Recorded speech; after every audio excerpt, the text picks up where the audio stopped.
Tennessee and Florida, they're doing battle. SEC Weekly. He's Doug Upstone. I'm Scott Spreitzer. We are DocSports.com. Check out all of our SEC Weekly videos this week. We've got 3 in all, so you can check those out if you wish. Going to get to this one in just a moment. First, a quick note: if you have, if you have yet to become a member at DocSports.com, you can click on that link below the video. Get yourself signed up for that free $60 account. You can use it on any of Doug or my daily packages, anybody else on the roster at DocSports.com. But also wanted to mention, click on that like button if you like these videos. Be sure to comment. Also, be sure to subscribe to the Doc Sports channel and click on that bell, because that means that you will never miss a free pick video from any of us at DocSports.com. Let's get down to the business at hand. It is the Vols. It is the Gators. Boy, this used to be one heck of a rivalry, and I know both teams like to still think that it is. It's lost a little bit of its luster over the last few years, but right now, Florida, Doug, laying 18.5 or 19. It's down a little bit from 20. Total 63.5. And I guess my big question to kick this off to you is what everybody's thinking. Does Florida have any kind of letdown off of almost beating Alabama last week? You know, I thought about that, Scott, like I said, like everybody else has. And, the first thing actually I thought of is that what would have happened if the Florida kicker had not missed that extra point? So when they would have scored that last touchdown and they would have just had to kick an extra point with 3 minutes to go, and the game would have been tied. But it didn't happen. Doesn't matter. But I think from the standpoint, I don't think this is necessarily going to be a letdown spot for Florida. And the reason I say that is they learned something, and they learned they can play with the best team in the country. Okay, so I think that if anything, that I'm not saying they're going to play better, but I think that inspires them, and that makes, I think, Dan Mullen's job that much easier coming into this week, because he could say, hey, you know what, we went toe to toe with the best team in the country, and we were right there, and we really had some opportunities to beat them. You had mentioned this, this used to be a proud old series, and I think the key word is old, because Florida comes in 15-1 straight up, 11-5 against the spread. As I said, they proved that they are that good. Tennessee is rebuilding, and we did a video, I think, back in July or whatever it was. We talked about, the SEC and all the defections that Tennessee suffered in the offseason when Josh Heupel was hired as the head coach. Surprisingly, the defense isn't terrible. Okay, that's, I think, the biggest surprise I see, at least from Tennessee thus far. So I think that can maybe kind of help them stay in the game. But I think what's going to happen is that they're going to get worn down as the game progresses, facing that just really outstanding running game, okay, that Dan Mullen has put together with his quarterbacks, with the running backs, with the offensive line. And the other thing that comes into play here for me, anyways, is that so far Tennessee has average 2 turnovers in each game. Well, this game's at the Swamp. They give the ball away to Florida. The Gators, they're going to get 10 points off those 2 turnovers. Okay, so that narrows our difference of what we need to 10 points in order to cover the spread.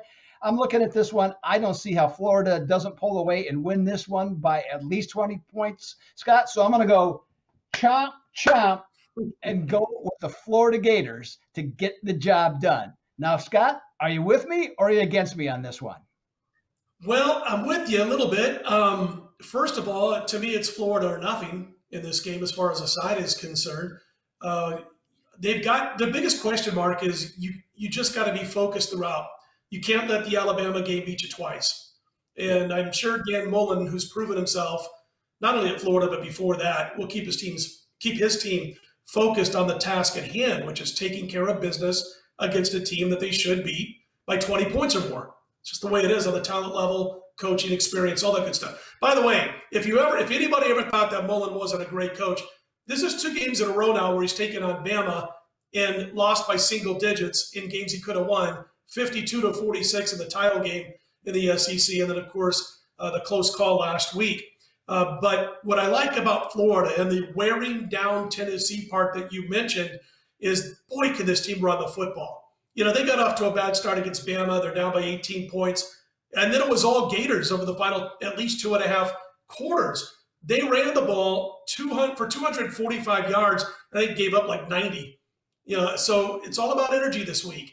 If they continue to be able to run the football, and they should, it's all mental this week for Florida. If they can keep running the ball like they have, they're going to wear down Tennessee. Clock also keeps moving. I think the under is the way to go here. And again, it is, and I might have a play by the weekend on Florida, by the way. I do like the under. And as far as I'm concerned, again, it's Florida or nothing if you like the side. And I'll be keeping my eye looking for some juicy bits on Florida. Doug makes a very good case for why you should lay the points on this one and not take them with the Vols. So there you have it. We both got big cards going this weekend. If you watch the other two videos, you'll be able to see how we both agree. This is a juicy card, folks. College football juicy card, first 7-star for me in the NFL. Mr. Upstone, tell them about your card, and then we'll get the heck out of here. Let people get on with their busy day. Exactly. So, okay, well, I'll get to it real quick. College football, 4 winners, 4 best bet winners in college football. NFL, I believe Scott says he's got a 7-unit play. As we do this video, I think I'll have a 7-unit play as well. Just got to do the work. NFL so far, 6-0. Okay, plain and simple, right there. 25-7 since September the 8th in all sports. I'm on a strong run. Going to try and keep it going. Okay, this upcoming weekend, Scott. What do you got to deliver to the folks? All sports, man. Check them out. Soccer. I wanted to mention that real quickly because it doesn't get enough attention. It's the most popular sport in the world. I get it. When I grew up, which has been just a couple of years ago, the folks who played soccer were the guys who couldn't make the football team. Okay? I get it. It's not that way anymore.